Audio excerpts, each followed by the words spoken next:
Hi everybody, it's Jessica here, Jess from Reesby IT. I'll just wait for a couple of people to come online. I don't expect a very big crowd today. It's going to be the first Tuesday at 2 p.m. So every Tuesday, Melbourne time at 2 o'clock, I'll be doing some live streaming, which is awesome. So today I wanted to cover off technology. Hello everyone. Hi Josh, Maya, Tahia, Satish.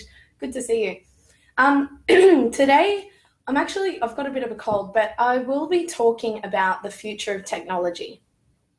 So this has got nothing really to do with jobs, or a little bit. It has a little bit to do with jobs, which jobs might be redundant in the future. So I guess we'll start with what the future is going to look like in terms of technology.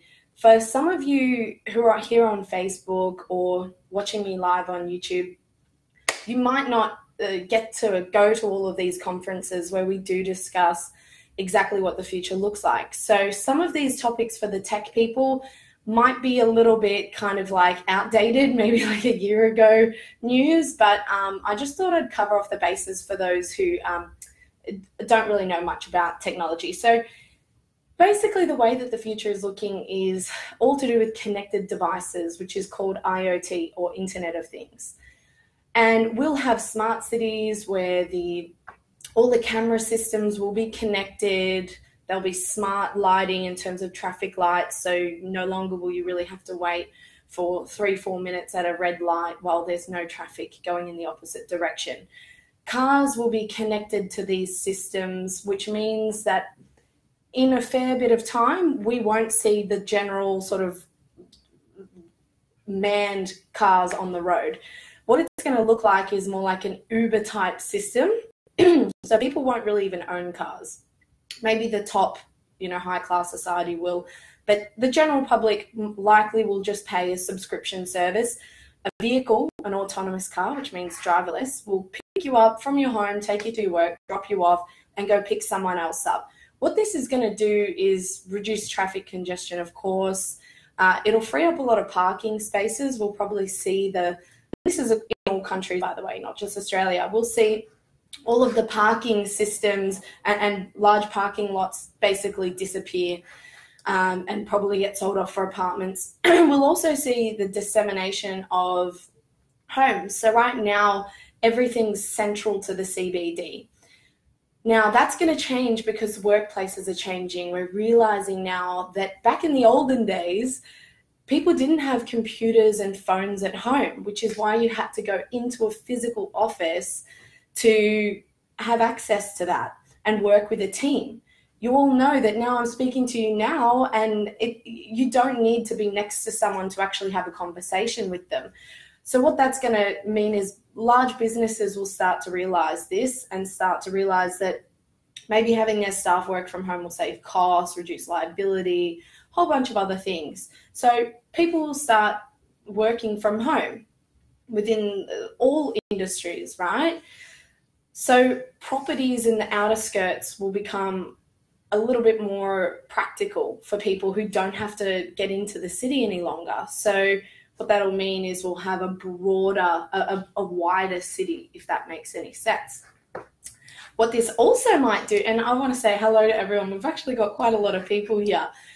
What I wanted to also say is that will also open up quite a lot of security-related issues in the tech space. So if you've got a smart home lighting system, you might be susceptible now to more hacking, which if you're working from home, that means your company is also susceptible. So we're seeing now a huge push on cyber insurance.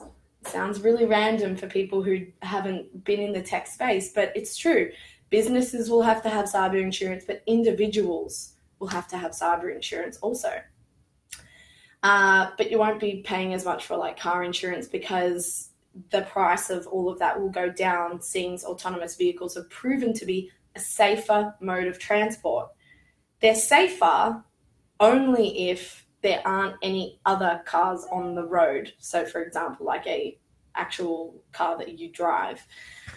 So we're going to see a very different landscape. Though the future does look different. Shops will no longer need attendants. You see Amazon Go. I don't know if any of you dropped some comments. Hello, Akshay. Has anyone, and hello, Maya. Hi, Sayed. Has anyone been to Amazon Go yet? I'd love to know.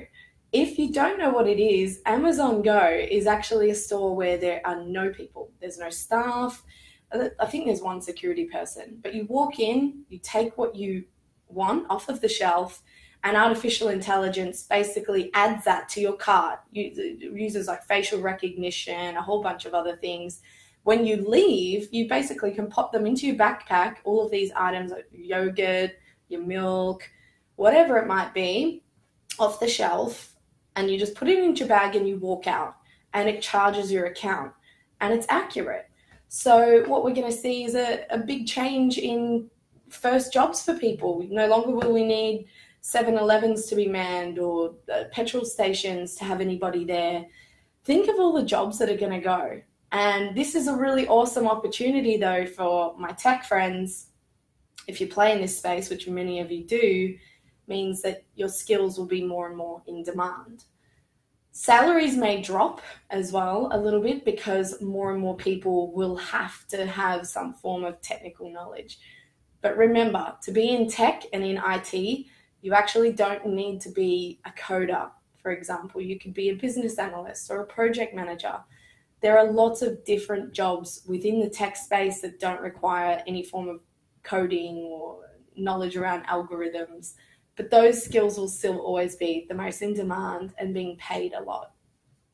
So it's going to be a very, very, very different way of the world. And hi, Cha. I don't know if that's your full name, CH. I did read your comment. I can see you there. Does anyone have any questions for me about what the world will look like in terms of jobs, or if they think their job, do you have a current job that you're scared, will it be around in 5 years? Because I could probably tell you if it may or may not. We will also see a lot of genetic changes in the human body. I can't explain it. I think it's called kind of like biohacking. So as you may know already, there have been some studies done. I can't quote them because I don't have them in front of me. I should have. But there have been some studies done that our actual brains are changing due to technology. Sounds really weird. I'll kind of slow down for you. Our brains are evolving considering our mobile phones and technology. Our brains are changing. The pattern and nerves and the way that our brains connect are slowly changing and developing because of the introduction of technology. That was a study I obviously had no involvement in, but you could look it up online, and it's essentially saying that in maybe 20, 30 years, the human brain will look very different to what it is today because it no longer has to use certain areas of the brain to figure things out because we are relying so heavily on tech. So our bodies are changing, the environment is changing, the way that we live is changing, and housing, the way that we get paid is changing, businesses are changing. So companies, I mentioned just before, companies no longer need a massive office. They can allow you to work remotely and from home. That's going to have a big change in social impact. We all know that technology right now is kind of separating us all. But this opens up as well freedom to have a little bit more time with family. It will eliminate for most people 2 hours of transport each day to and from work. The average person in Melbourne travels like an hour, I think it is, to get to work, whether it's public transport or via a car or bicycle, however you get to work. It's on average about an hour. What about accounting career? Mahmoud, this is a really good one. Thank you for asking that. So accounting and also lawyers, believe it or not, will be redundant. The reason why is, has anyone heard of artificial intelligence? Look it up if you haven't. So artificial intelligence, or AI, basically means a computer that uses algorithms to learn, essentially. Now, accounting and the law sector, they're both going to change dramatically because computers are becoming so smart, they can now work things out for themselves. So they'll be able to calculate people's taxes. They'll be able to find loopholes in the legal system and the legal framework by reading through the document and kind of matching things up together without any human interaction. So yes, I think accounting, you're going to have to switch up your career. I think finance, because it's using things like predictive analytics as well to kind of, they think for themselves. I can't explain it probably in layman's terms, but for example, many companies now are using things called chatbots. You've probably seen a chatbot before. Essentially, someone will ask a question and the computer already has information, like predictive answers to your question based on the language you use. Even if you use like short text or slang words, it'll calculate that and generate a response. So you might say, hi, I'd like to reset my password, and the chatbot will come back with an answer. Oh, did you know you could click on this link and reset your password? Or you might say a question like, hi, recently I was charged $10 extra on my phone bill. Can I please have a refund on this? I didn't use that data. And then the computer will come back once again with a predicted or automated response. So we're going to see a lot of phone-based jobs go. We're going to see just so many jobs will change and disappear. But yes, there will be new jobs also. What have we got? Some questions. What about electronic engineering? Look, electronic engineering, it's an awesome space to be in. Firmware engineers, software engineers, you are pretty safe. Depends on how smart these AI systems become, right? But the physical side, so like the mechatronics or robotics or electronic engineering, I think you're pretty safe because it still requires a level of physical interaction. But then once again, we're seeing robots change and be able to do things like pack shelves and build houses. So I don't know. You definitely have a lot longer to redevelop. That's like way, I don't think we'll see that really maybe in our lifetime. So your job, I think, will be safe. Computers can find that, but still the accuracy is not that much. They are getting better, but it will take time to be 100% accurate. You're right. And that's why it is happening a little bit more slowly. We already have the technology in place, but it isn't perfect. And some companies can see that having a chatbot might actually end up losing money for them because the customer may end up getting a response back like, sorry, we cannot refund you the $10. Even though that customer is right and correct, the computer might get it wrong and then give the wrong response. And for a person, if you've ever spoken on the phone to those computer systems, it's like, press 1, you press 1, it takes you maybe to the wrong section. That's kind of what it would be like. It definitely will take quite some time to perfect. But I'm just saying, thinking ahead, particularly for those of you who have children, if you're guiding them as to what to get into in their career, I probably wouldn't recommend accounting. I probably wouldn't recommend law. I definitely wouldn't recommend like a telemarketing career. Sales will still be okay, but there's lots of jobs, and you can look this up, that will no longer be around in the next sort of 5 to 10 years. I went to a conference at Cisco up in Brisbane. I was invited up there, and I think it was Lani Rafidi. He's a great guy, by the way. He's always on, I think it's Channel 7, talking about the future of IoT. And he said there that the youth, the current people who have been born already, so the babies, this generation of babies, will never have a driver's license. So that just goes to show how different our children's future will look. Also, wouldn't you prefer face-to-face communication? over virtual communication to work together? Also working remotely, how do you track how effective they are? Actually, great question. So yes, face-to-face has a great benefit, okay? But let's just imagine now that you own the company and you realize that each year you could save $40 million on rent or physical stores and having all the things that go into having an office. Let's just say that I told you you could save that money by having your staff work from home. What choice do you think you'll make? Really? From a business perspective, it's smarter.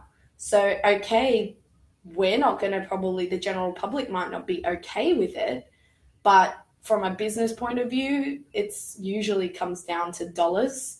So yeah, similar to how a lot of businesses have recently, Australian companies have offshored to maybe a more affordable part of the world to do stuff like their phone calls. Some people get very frustrated with that change, but the business knows they can save money in some cases. In others, it's actually been a massive disaster and they've lost a lot of money. I am a digital product manager with 10 years experience. Adnan, and once again, if you guys are here to talk about jobs, feel free to ask me those questions too. Get onto reesby.com.au, put your resume in there. I'm happy to review it. I'm happy to tell you if I think that you need to work on a certain skill, or if I think that maybe a certain industry will pay really well for you, hop on there and get on. I'm just trying to see if anyone's got any other questions that I might have missed. What about accounting career? Yeah, look, like I said, the entire world of work will change dramatically, and we're going to see even further globalization too. Already businesses are offshoring certain parts of their company to other places overseas. In future, and the startups that I deal with, they'll come to me, they'll say, you know, Jess, I need a CIO or a CTO. And I'm like, yeah, great. Where do you need them? Maybe this company's based in India or wherever, Israel. But they'll say to me, it doesn't really matter where they're based because we've got, virtual systems in place, or we use a certain network. So more and more startups are okay with not having the team, not just only in not the same physical location, but geographically, they're cool with having, provided they can accommodate to the time zone difference. Product owner, scrum master, yeah, you should be fine with those sorts of jobs. What is the average salary for a digital project manager? Good question. We do have a salary checker on our website, but for a digital PM, first of all, it depends on the country, Kevin. So maybe could you drop down where it's based? The country, the state, like Brisbane pays a lot less, Perth pays a lot less than Melbourne and Sydney. But a digital PM, if we're talking permanent job or a contract role, remember there are two different ways to work. I'm covering so much information here, guys, and we've only got about 10 minutes left. A permanent role obviously is an annual salary and you've got job security. A contract job is usually maybe either a 3-month piece of work or it's a 6-month piece of work, but you don't have any guaranteed ongoing work. So the higher risk means you get paid more on a day-to-day basis.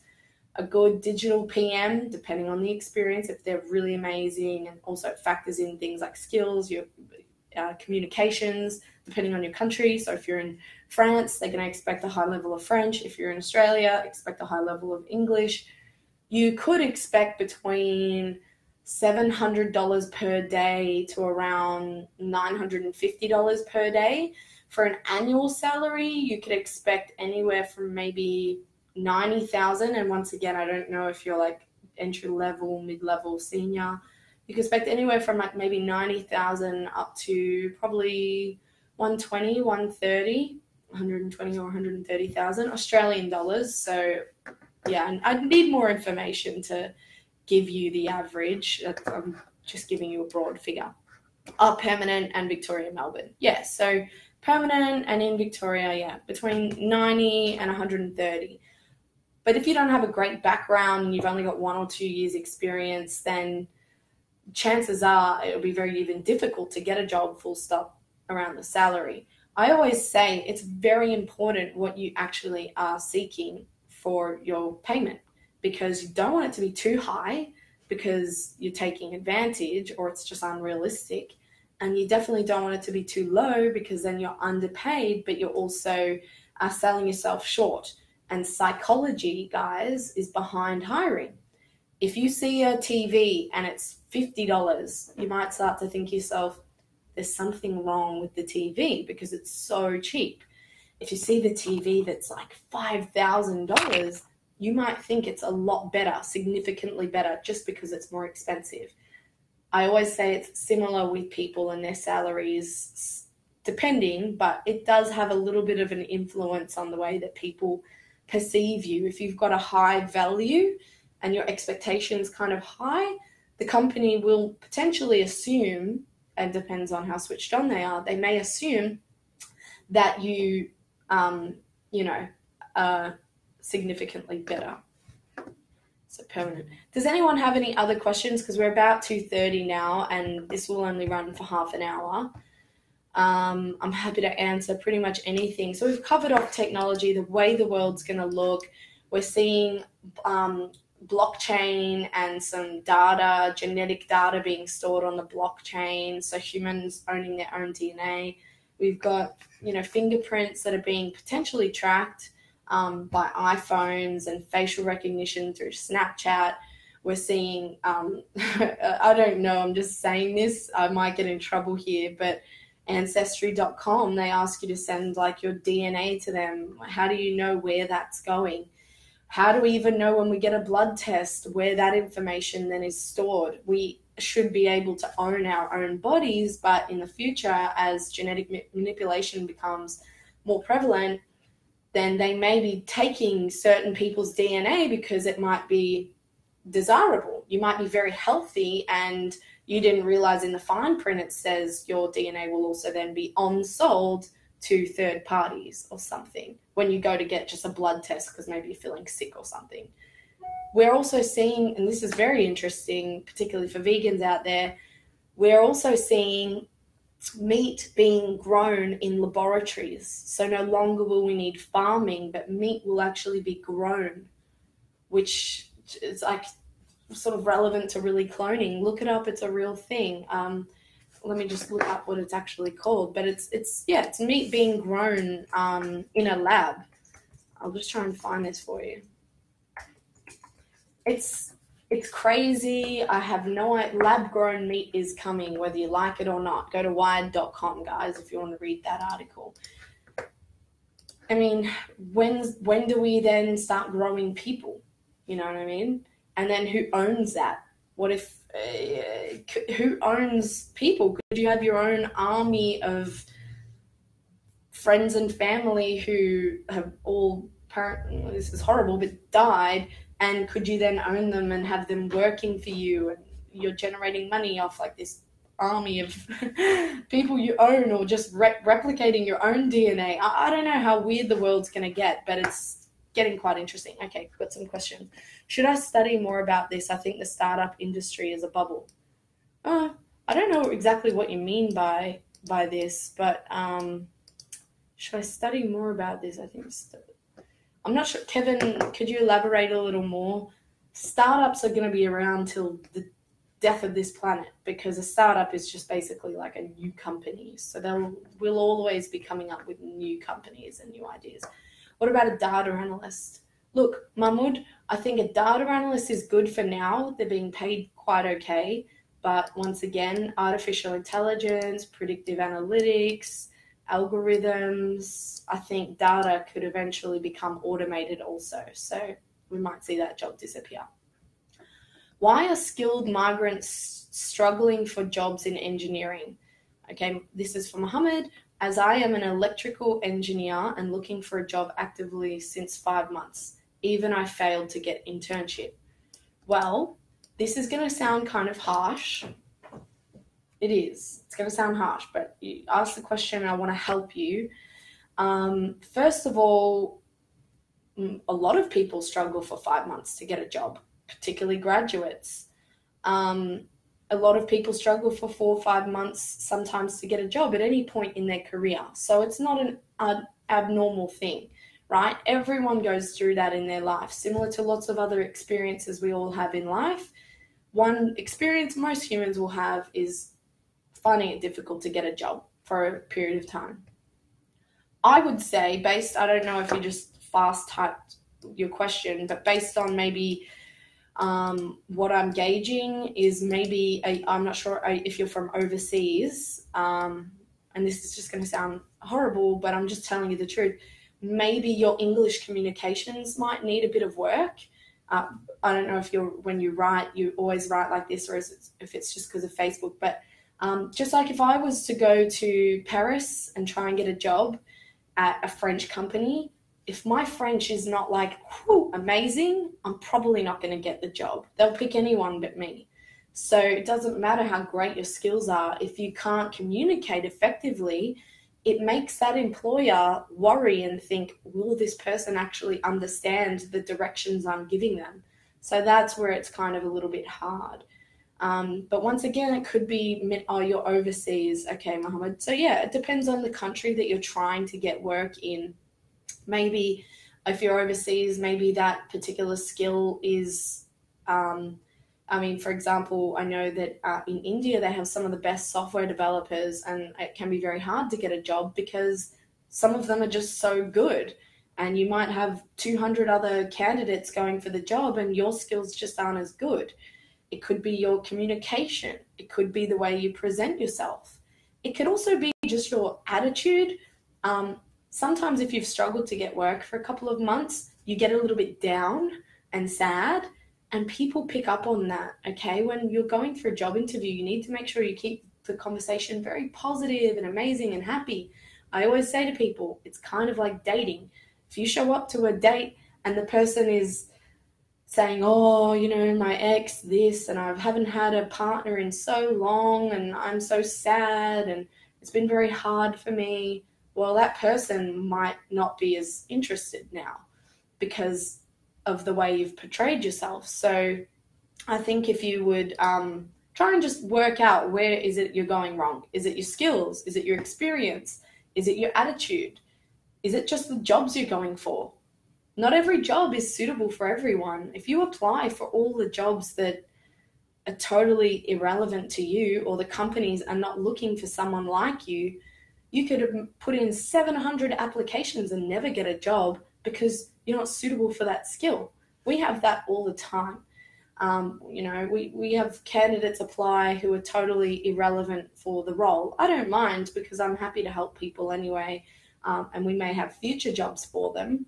But sometimes applying for only 2 or 3, I think, is the best way to get a higher chance of getting the job. Make sure they're 2 or 3 very relevant jobs to your skills. We're at 2:35, so I'm going to wrap up. Maybe one more question. What about a system admin and network admin? Yeah, they're very good skills to have, particularly right now. And a system admin and a network administrator, they're one of those roles that you will constantly evolve. So you will start to learn other skills. So most people will maybe start out in like maybe tech support or a system admin role or a network admin role, and they work their way up into like another position. So I think you should be fine with that skill. Is it unprofessional in Australia to go out on dates with work colleagues? I don't know. It depends. Many people meet partners through their work, but I certainly would not be using your workspace to try and find a partner. It could make people uncomfortable. It really depends on the person, the connection, the company, but some companies might have policies against it. I always recommend, you just keep your work life and your personal life separate. So, but, many people, marry people they meet through work. So I don't know. It's a tough question. Yeah, I'm not sure. I don't know. Depends on your business. You're probably the best person to gauge that. But if you're unwantingly, if you're approaching people at work and they're not interested, it could end up with you in trouble for like harassment and stuff like that. So be very mindful and careful of that, to not make people in the workplace feel uncomfortable, because you have to see them every single day. All right, we're wrapping up. Thank you very much, everyone. Your questions were amazing. Every Tuesday at 2 p.m. I'll be here. That's Melbourne time. And think of some questions or topics, send them through to me. I'm happy to answer whatever questions you've got. Each week I'll try and have a more interesting topic.